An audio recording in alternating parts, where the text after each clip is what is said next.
வணக்கம்.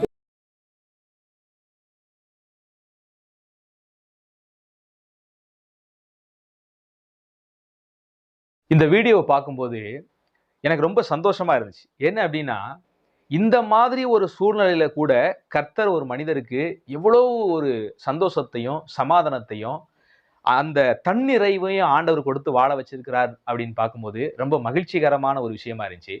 அதே சமயத்துல ஒரு ரூ. 200 சம்பாத்தியத்தை வச்சுக்கிட்டு இவர் எவ்வளவு கர்த்தருக்கு முன்பாக உண்மையாக விசுவாசத்தோடு பயபக்தியோடு கூட அதிலே ஒரு தன்னிறைவோடு கூட இவர் இருக்கிறார் என்பதை பார்க்கும்போது இன்னைக்கு நம்ம எல்லாருக்கும் ஒரு படிப்பினையை கொடுக்கக்கூடியதா இருக்குது. ஏன் அப்படின்னா இன்னைக்கு சின்ன சின்ன உலக பொருளுக்கும் ஆண்டவர்கிட்ட கேட்டு கொடுக்கலன்னா கோபித்து கொள்ளுகிற, பின்மாற்றத்துக்குள்ள போகிற, முறுமுறுக்கிற பல காரியங்களை இன்னைக்கு அநேகருடைய வாழ்க்கையில பார்க்கிறோம். ஆனா இந்த மனிதர் பாருங்க, ஒரு 200 ரூபாயில கூட அவ்வளவு சந்தோஷமாக வாழ முடிகிறது, தன்னிறைவோடு கூட இருக்க முடிகிறது. ஆண்டவர் மேல அவர் காட்டின அந்த இரக்கத்தை நினைத்து, அவர் தனக்கு கொடுத்த அந்த வாழ்வை நினைத்து சந்தோஷமாக இவர் இருக்கிறத பார்க்கும்போது ரொம்ப எனக்கு ஒரு ஆச்சரியமா இருந்துச்சு.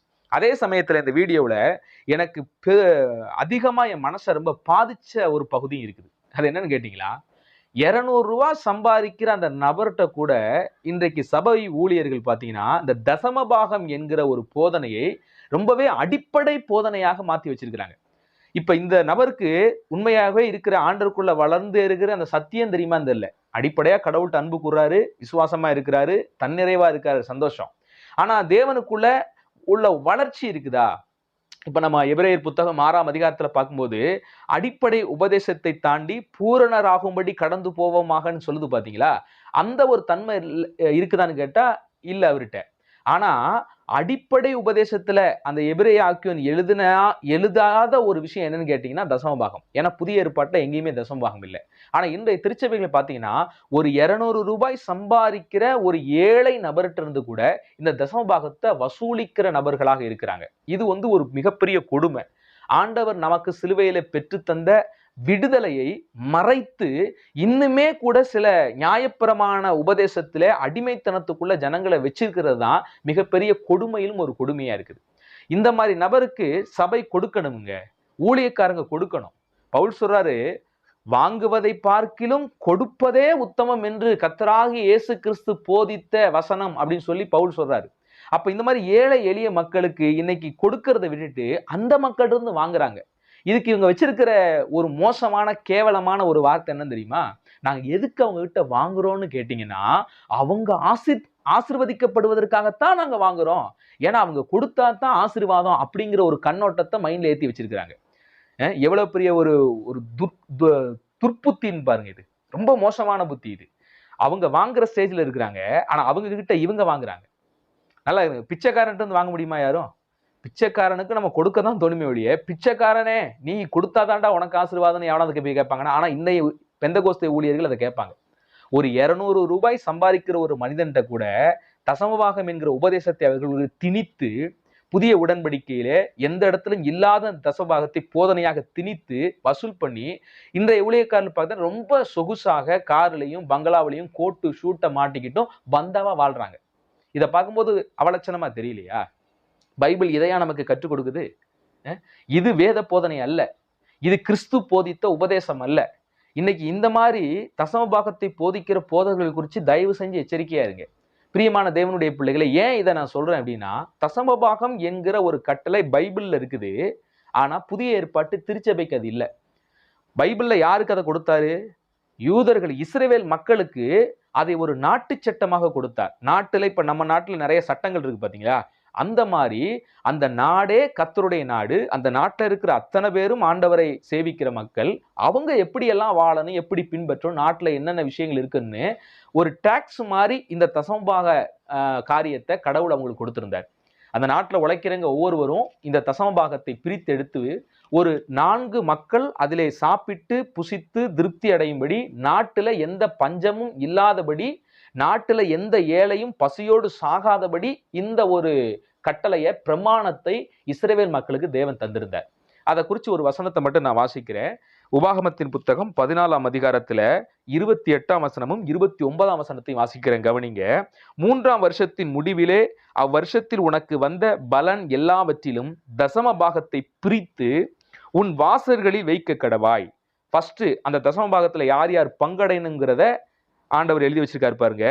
லேவியனுக்கு உன்னோடு பங்கும் சுதந்திரமும் இல்லாதபடியால், லேவியனுக்கு எந்த சொத்து சுகம் எதுவுமே கிடையாது, அவனுக்கு கர்த்தர் தான் பங்கு. அப்ப அவனை போஷிக்கணும், அவனுக்கு சாப்பாடு கொடுக்கணும், அவன் பிள்ளைகளுக்கு சாப்பாடு கொடுக்கணுங்கும் போது இந்த தசம பாகத்துல அவனும் பங்கடையணும் அப்படின்னு கர்த்தர் ஒரு திட்டம் வச்சிருக்காரு. ஆனா இன்னைக்கு அந்த திட்டம் இல்லை.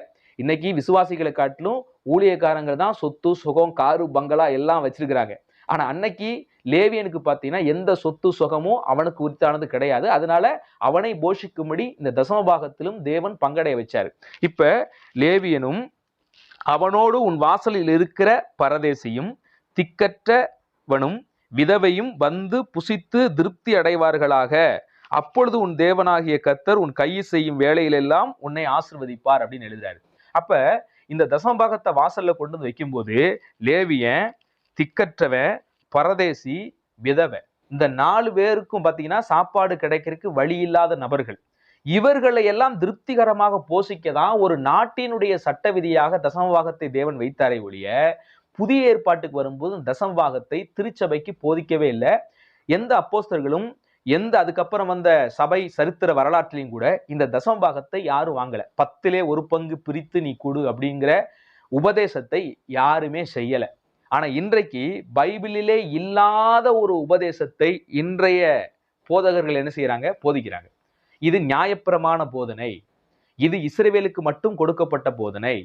இந்த நியாயப்பிரமாண போதனையை ஜனங்கள் கட்டாயம் கை கொள்ள வேண்டும் என்று போதிக்கிறது கிறிஸ்து சிலுவையிலே மக்களுக்கு பெற்றுத்தந்த அந்த விடுதலையை அவமதிக்கிற ஒரு செயலாவே இருக்குது. இதை குறித்து ஒரு வசனத்தை வாசிக்கிற பாருங்க. கலாத்தியரின் புத்தகம் 5ஆம் அதிகாரத்துல 4வது வசனம், நியாயப்பிரமாணத்தினால் நீதிமான்களாக விரும்புகிற நீங்கள் யாவரும் கிறிஸ்துவை விட்டு பிரிந்து கிருபை நின்று விழுந்தீர்கள்.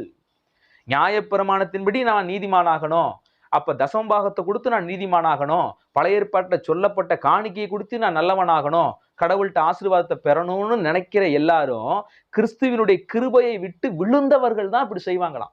அப்ப எப்பேற்பட்ட கொடுமையான உபதேசத்தை இன்றைக்கு பெந்தகோஸ்தே சபைகள் மக்களுக்கு சொல்லிக்கிட்டு இருக்காங்க பாருங்க. அவங்க எவ்வளவுதான் அன்பா இருந்தாலும் கூட தேவன் சிலுவையில பெற்று தந்த விடுதலையை அதை அவமதிக்கும்படி, அதிலிருந்து விழும்படியான காரியங்களை இன்னைக்கு அநேக பெந்தகோஸ்தே சபை காசுக்காக, என்னதான் வைராக்கியமா சத்தியத்தை சொன்னாலும் நீங்க அது பண்ணாலும் இது பண்ணாலும் கடைசியில இந்த காசுங்கிற போது விழுந்துடுறாங்க.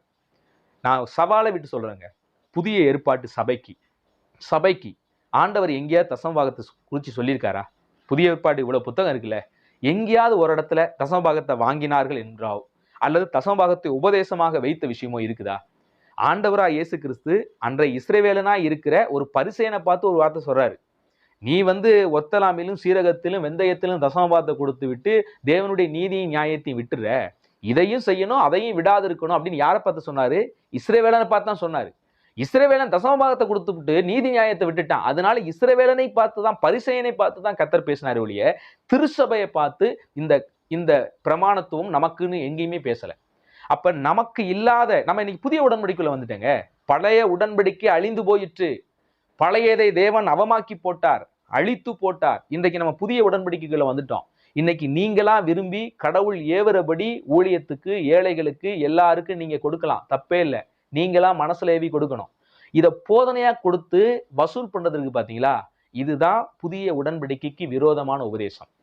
அப்ப இன்றைக்கு இதை கேட்டுக்கொண்டிருக்கிற ஒவ்வொருவரும் தயவு செய்து இந்த தசமபாகம் என்கிற துரு உபதேசத்தை செய்யாதீங்க. ஒருவேளை உங்க ஊழியர் இந்த தசமபாகத்தை சொல்லி உங்கள்கிட்ட கட்டாயம் கொடுத்தாத்தான் உனக்கு ஆசீர்வாதம் சொன்னார்னா, உங்களை கிறிஸ்துவினுடைய சிலுவை நின்று, அந்த கிருபையின் நின்று, தேவன் பெற்றுத்தந்த சுதந்திரத்தை நின்று உங்களை வலிவி விழச் செய்கிற போதனை என்பதை தயவு செய்து புரிந்து கொள்ளுங்க. கர்த்தர் உங்களை விடுதலையாக்கட்டும், ஆசீர்வதிக்கட்டும்.